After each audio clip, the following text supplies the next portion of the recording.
Bonjour à tous, aujourd'hui je suis parti à la rencontre de Céline Marcus qui est boulangère à Gréolière. Donc elle fabrique dans le four communal en pierre de Biote du pain bio au levain naturel. Donc bonjour Cécile. Bonjour. Donc est-ce que tu peux nous expliquer comment on passe d'ingénieur agronome à boulangère dans l'arrière-pays, dans les Alpes-Maritimes? Eh ben, il y a tout un parcours. Je suis sortie de l'école d'agro en 2015 et donc je me suis installée en tant qu'artisane boulangère en 2021.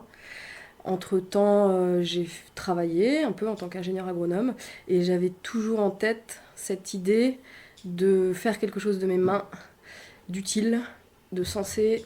Et au fur et à mesure, en fait, les choses se sont faites, se sont construites. Ça a mis un peu de temps, mais je suis arrivée à mes fins et j'en suis très heureuse. Pourquoi boulangère? Et ben, j'ai rencontré les paysans boulangers et j'ai passé un peu de temps avec eux, un peu partout en France. Et ça m'a vachement plu. Alors j'avais eu dans l'idée de m'installer en tant que paysanne boulangère, mais je ne suis pas issue du milieu agricole. Et je me suis rendu compte que c'était trois métiers en un, agriculteur, meunier, boulanger, c'était super costaud. Je me suis dit, on va commencer par un des trois accords de métier, la boulangerie, parce que il y a 1000 possibilités en termes de fabrication. Et votre installation à Gréolière, du coup, comment vous êtes venu ici, puisque vous n'êtes pas d'ici à la base, vous êtes du nord-est de la France? Ouais, je Comment suis vous êtes arrivé originaire du ici? nord-est, j'ai fait des études en Bretagne, j'ai travaillé dans le sud-ouest, j'ai rencontré mon conjoint actuel dans le sud-est de la France. Et cette région nous a pas mal plu. Voilà, on cherchait un endroit où s'ancrer. Et lui, il m'a dit, étant parapentiste et moniteur, il m'a dit tu cherches quelque chose dans les Alpes. Donc je lui ai trouvé le sud-sud-sud des Alpes. Comment vous l'avez trouvé, le local? J'envoyais en fait des mails où j'appelais des mairies en leur demandant si elles avaient un local disponible. La mairie de Gréolière m'a répondu très très rapidement en me disant le four communal est vide, on a envie que quelqu'un s'installe pour faire revivre ce four. Voilà, c'était lancé quoi. Alors ce four communal, justement, il est magnifique. Il est fait en fier de biote. Ouais, Il a quel âge? il a moins de 100 ans. Il y a pas mal de boulangers qui ont travaillé avec ce four déjà. Ouais. Il Compliqué, fait justement, de s'en servir quand on a appris sur des fours plus traditionnels ou plus actuels. Ouais, j'ai fait ma formation sur du four électrique et ensuite chez les paysans boulangers, généralement, ils travaillent avec des vieux fours. Ça a été quoi votre première impression en visitant le local? En visitant le local, je me suis dit, oh là là, je m'installerai pas là. Pour quelle raison? Parce que c'est un local qui est tout petit. Devant le four, il y a 22 mètres carrés.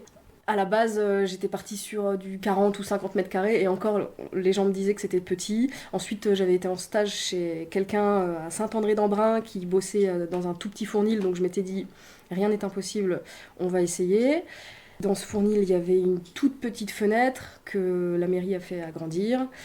Et puis le four c'est quand même une belle bête et il faut pouvoir la maîtriser. Je ne savais pas si j'allais en être capable.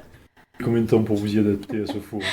J'ai fait 2, 3 semaines d'essai avant d'ouvrir, mais ensuite, en fait, en fonction de la météo extérieure et de plein de paramètres, la chauffe est différente, quoi. Il faut adapter à chaque fournée la chauffe. Là, par exemple, je pars en vacances une semaine. Bon, déjà, je demande à des copains de chauffer le four pendant mon absence pour garder une inertie. Sinon, ensuite, c'est trop difficile. Et quand je reviens, c'est un peu la panique à bord. Je tâtonne. On n'est jamais sûr de l'inertie que va rendre les pierres une fois qu'on a chauffé le four. C'est pas simple. Alors vous, vous faites pas de baguette. Non. Souvent, les gens rentrent dans la boulangerie et me demandent si j'ai du pain normal. Alors je les regarde et je leur dis, mais qu'est-ce que vous appelez du pain normal? Pour eux, c'est la baguette blanche. Et c'est dommage, parce qu'en fait, en France, on est monocentré sur la baguette alors qu'il y a une multitude de pains différents qui existent et plein de céréales. Alors ce que je fais, c'est donc du pain sous forme de miche, donc des boules que je façonne, qui sont cuites directement sur la pierre. Je fais aussi du pain qui est cuit en moule. Ce pain, il est fait à base d'ingrédients bio. Et le plus important pour moi, c'est qu'il est fermenté à base d'un levain naturel. Donc le levain, c'est quoi? C'est un mélange d'eau et de farine qui fermente. Le levain, moi, je l'ai créé avant d'ouvrir la boulangerie. Et donc, j'ai récupéré une multitude de levures sauvages et de bactéries lactiques qui étaient dans l'environnement du fournil. Voilà, donc je l'ai toujours depuis ce temps-là. Il a des hauts, des bas. Quand je suis arrivé, vous étiez en train de le nourrir. Oui, Est-ce que vous pourriez expliquer ce que c'est que nourrir un levain? Alors, nourrir le levain, ça consiste à lui redonner du sucre. Et le sucre, on le trouve où? On le trouve dans la farine. Donc, je travaille au levain de seigle. Je fais du pain 2 fois par semaine. Une fois que j'ai fait le pain, donc j'ai ce levain chef que je remets au frigo. Et je le ressors à la veille de faire ce pain, le midi 13h. Je lui redonne un coup de boost, je réactive les levures et les bactéries à l'intérieur en lui redonnant de la farine et de l'eau. Et donc à chaque fois, vous gardez une petite quantité de levain que vous Ouais. renourrissez, Ouais. etc. C'est ça. Donc ce qui veut dire que suivant son environnement, le levain n'aura pas du tout le même goût, ni la même odeur du coup. Non, il est propre à chaque boulangerie et chaque boulangère. Il y en a qui lui donnent des noms. Vous lui avez Ouais. donné un nom ou pas? Le nom n'est pas encore fixé, mais le tout premier levain que j'avais à l'école de boulangerie, je l'avais appelé Golgoth parce que j'étais en train de lire La Horde du Contrevent à l'époque. Et Golgoth, voilà, il avait beaucoup de force et je voulais que le levain ait beaucoup de force. Et donc il n'y a pas que le pain, vous proposez aussi des brioches. Ouais.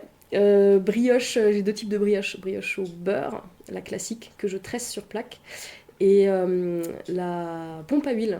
Brioche sans beurre ni œuf, briochée à l'huile d'olive. Je fais aussi des biscuits, des cookies, pizza, pie saladière. Bon, j'étais obligée de faire de la pie saladière en étant ici, ça marche bien. On est en train de cuire les oignons là d'ailleurs pour la pie saladière de demain.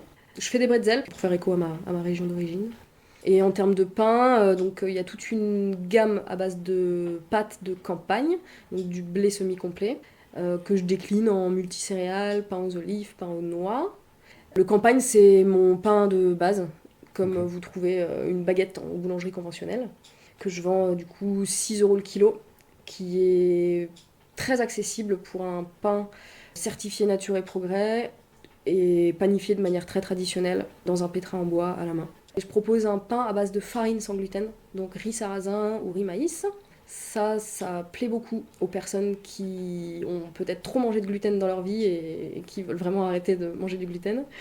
Et ensuite, il y a des farines avec des gluten plus faibles, plus facilement digestibles, des blés anciens. On est sur du petit épeautre ou du corazan. Alors le corazan, qu'est-ce que c'est? Ouais, personne ne connaît, mais c'est une bonne alternative au petit épeautre. Il y a un goût vraiment spécifique sur cette farine de corazan, avec des arômes de miel, de noisettes. C'est une farine qui est un peu moins chère, donc il y a des personnes qui passent du petit épeautre au corazan pour des questions économiques. Et ensuite, c'est un blé ancien, c'est un blé dur ancien qui n'a pas été trop trafiqué. Et est-ce que le projet a beaucoup évolué depuis que vous l'avez lancé? J'ai façonné le projet dans l'idée de pouvoir travailler seul. Pour aussi prendre le minimum de risques, commencer sur quelque chose d'assez petit. Et de fil en aiguille, c'était quand même beaucoup de travail. Rien qu'au fournil, on a à peu près 35 heures de fabrication. Derrière, il y a tout l'aspect de vente, de gestion administrative, gestion des 35 heures de fournisseurs. fabrication, sur Oui. combien de jours? Après, on n'est pas en fabrication tous les jours, mais disons sur la semaine, il y a 35 heures de fabrication. Donc voilà, au début, j'ai beaucoup travaillé. Et ensuite, il y a Élise qui m'a proposé son aide. Et depuis qu'elle est là, la vie est beaucoup plus facile. Elle vient vous aider combien d'heures par semaine du coup? Elle est là 10 à 15 heures sur des livraisons, sur les journées de préparation à la journée pain du lendemain. Et puis elle fait un peu de vente aussi. Concernant le circuit de commercialisation, vous livrez jusqu'où? Alors là, pour expliquer, on est à Gréolières, c'est à peu près à 40 minutes de Grasse. Donc là, le circuit de commercialisation, vous allez jusqu'où? Livraison, Biocoop de Grasse, les pois bio, Biocoop de Mougins, Méditerranée. On livre aussi la Bastide Saint-Antoine. Donc en fait, on est vraiment dans l'axe Grasse-Mougins. On va pas forcément plus loin. Il y a des personnes qui nous demandent sur Vence ou même ailleurs. Après, voilà, là, la livraison dure déjà entre 2h30 et 3h. Donc la Bastide Saint-Antoine, c'est Monsieur Chiboin, Ouais. restaurateur très connu par Ouais. ici, les Biocop, et ensuite vous avez le marché à Montsartou. C'est ça, le mercredi après-midi. Et moi, j'ai entre 20 et 30 clients qui commandent régulièrement du pain. Donc moi, je leur envoie un petit message le dimanche soir. Et voilà, ils me répondent le lundi avant midi. Parce que moi, je fais ma fiche de production lundi midi pour ensuite la vente du mercredi. Et ça a mis combien de temps justement pour que vous puissiez installer un chiffre d'affaires à peu près stable? Ça a été l'histoire de quelques mois et au début j'avais quand même les débouchés qui étaient en place quoi. Les Biocop m'ont suivi dès le début et je leur en remercie. Il y a plein de gens qui m'ont soutenu. Et ensuite, en termes d'offres de pain au levain dans la région, elle était quasi inexistante. Donc il y avait de la place, il y avait de la place de s'installer. Et est-ce qu'il y a une grosse différence entre votre manière de travailler le pain et la manière de travailler en boulangerie conventionnelle? C'est tout une préparation en amont en fait. Les gens se rendent pas compte. Au début, comme je proposais 2 ouvertures par semaine sur Gréolière, on entrait dans le fournil en me disant si je travaillais par ailleurs dans un autre fournil ou voilà. Ça me frustrait un peu. En fait, enfin, je me suis rendu compte à quel point les gens pouvaient être déconnectés du travail artisanal, des longues fermentations et du temps que ça prend de faire les choses soi-même en fait. Alors, expliquez-le ça, du coup, peut-être, par rapport à une boulangerie plus traditionnelle qu'on trouve... Plus conventionnelle, on plus va dire. conventionnelle. Moderne et conventionnelle. Vous expliquez un peu comment ça se passe, ce travail-là, justement. Demain, j'arrive au fournil, je commence à pétrir la pâte de campagne dans mon pétrin en bois. Donc j'y ajoute, c'est tout simple, hein, il y a de la farine qui est faite de blé et rien que du blé. Il n'y a pas d'ajout de gluten, pas d'ajout d'additifs ni d'améliorants. Je mélange cette farine-là au levain, sel de Camargue et eau. Et ensuite, le temps fait les choses. Ça va pousser à peu près 5 heures. Après, ça pourrait pousser plus, ça pourrait pousser moins, ça dépend de la quantité de levain qu'on met dans la pâte. Il n'y a pas de levure industrielle dans le pain que je fais, quoi. C'est uniquement des levures sauvages et des bactéries lactiques qui font la fermentation. Donc je fais la pâte, ensuite je la sors de ce pétrin, je la mets en bac, je fais 1 ou 2 rabats, histoire de lui redonner de la force. Je la divise, je la façonne, on attend encore un peu, 1h30, 2 heures, dans les moules ou dans les bannetons, et ensuite on enfourne. Là, à l'heure actuelle, vous en vivez de votre activité? Ouais, j'en vis. L'activité a été très rapidement routine en fait. Je me paye, je peux payer une aide aussi au fournil. Ouais, Malgré l'augmentation ouais. des charges, J'allais dire. c'est ce dont on parlait tout à l'heure, il y a une augmentation énorme du prix du gaz, puisque vous, le four est au gaz, il a été réhabilité au gaz, Ouais. plus la farine, plus le reste, plus l'essence, etc. Ouais, en fait, le premier bilan était positif. Là, le deuxième, il vient de se clôturer. J'attends les résultats, je ne l'ai pas encore vu. Donc, je peux pas trop vous dire. Et ensuite, effectivement, au cours de l'année, là, on a eu 3 fois une augmentation de farine. Toutes les matières premières ont augmenté. Et il y a eu une augmentation de plus de 70% du prix du gaz. Ce qui m'a valu d'ailleurs d'être très en colère contre les annonces du gouvernement qui disaient aider les boulangers. En fait, à Gréolière, on n'est pas rattaché au réseau, on est sur un gaz citerne qui est du propane. Et ce gaz-là, propane et butane, ne sont pas éligibles à l'aide proposée par le gouvernement. J'ai augmenté les tarifs, mais en fait, on rogne quand même sur notre marge. Je voulais pas non plus assassiner le consommateur. Ouais. Vous pourriez nous raconter un petit peu le parcours, notamment avec les banques, avec le réseau Initiative aussi qui vous a accompagné. Est-ce que ça a été financé ou pas, votre projet? Non, ce projet est entièrement autofinancé grâce à l'aide de ma famille. J'ai peut-être pas forcément fait les choses dans l'ordre au début. J'avais un prévisionnel qui était bien fait, très solide. J'avais un apport personnel. Et je pense que j'ai été voir les banques un peu vite, dans le sens où je n'avais pas forcément encore l'appui et le soutien de l'IASA. l'IASA, c'est la plateforme Initiative, voilà. Agglomération Sophia Antipolis.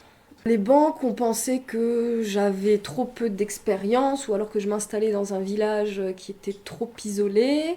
Après, vous en avez parlé dès le début, vous saviez pertinemment que Gréolière, ce ne serait pas ce qui vous ferait fonctionner à plein régime. Ouais, en fait, aller vendre ailleurs, hein. Voilà, le modèle était basé sur le fait qu'il y ait certes une clientèle à Gréolière, mais aussi une clientèle en bas, entre guillemets, là où il y a beaucoup plus de monde et un bassin d'habitation, un bassin de population plus important. Les banques ont fusé. Bah ouais, alors les banques ont refusé, sauf in fine, sauf la nef. Mais la nef, en fait, le crédit que je demandais faisait partie des microcrédits, donc avec un taux d'intérêt vraiment très élevé. J'ai refusé. Et ensuite, quand j'ai ouvert un compte pro au LCL, on a fait une demande d'emprunt. Ils ont accepté, sachant qu'à ce moment-là, j'avais le soutien de l'IASA et aussi de France Active qui pouvaient garantir mon prêt. Mais j'ai refusé parce qu'en fait, j'étais déjà bien lancée sur l'installation, j'avais déjà fait beaucoup d'achats. Puis je me suis rendu compte que je pouvais m'en sortir sans les banques. Vous êtes contente de votre reconversion? Je suis très contente de voir en fait le soutien que les gens ont apporté à ce projet. J'ai une clientèle qui est exceptionnelle. Les gens savent pourquoi ils viennent, savent quel type de pain ils mangent. Et ça a bien fonctionné. Alors après, en termes de débouchés, on a mis nos œufs dans plein de paniers différents.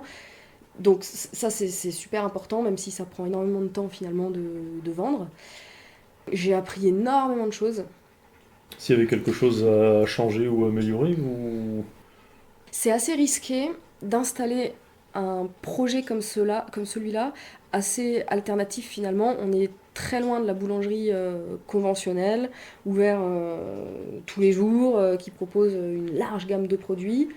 Et donc ça a pu un peu déstabiliser certaines personnes. Il y a pas mal d'entraide avec des agriculteurs du coin. Ouais, ça c'est extraordinaire. Comme on est peu, je pense qu'on se soutient les uns les autres. Ouais. Ouais, notamment, il y a la ferme de Jalles qui va livrer votre pain de temps en temps. Vous livrez les œufs. Ouais, C'est un c'est échange de ça. bons procédés. Ouais. Et puis voilà, moi je lui prends ses œufs. On a aussi un super projet là qui est en train d'être monté à Gréolière d'agrotourisme. J'espère bien que les légumes bio d'Aurélien vont être dans la boulangerie. Pour faire les pizzas. Ouais, Ouais. pour faire les pizzas notamment, et la pissaladière.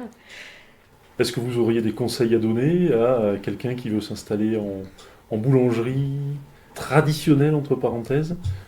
Savoir se préserver, physiquement surtout. Le fournil tel qu'il est conçu actuellement, c'est un fournil qui est pas facile, dans le sens où le four est pas forcément à ma hauteur, et encore je suis petite, heureusement. Donc je suis quand même assez courbée quand j'enfourne. C'est très physique, et l'été, on est sur du 35, entre 35 et 40 degrés dans le fournil.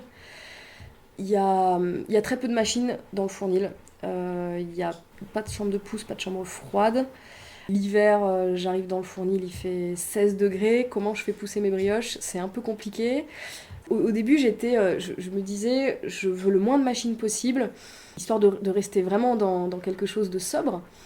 Là, aujourd'hui, si je pouvais, je prendrais quand même un fournil un peu plus grand, plus confortable qu'une chambre de pousse. Après, c'était une très belle opportunité de pouvoir s'installer dans le four communal de Gréolière. En plus, on s'est installé avec le soutien de la mairie, qui nous ont bien beaucoup écoutés et beaucoup aidés au début. Donc, c'est une belle expérience. Eh bien, écoutez, merci beaucoup en tout cas. Avec Bonne plaisir. continuation Merci. et à bientôt. Ouais.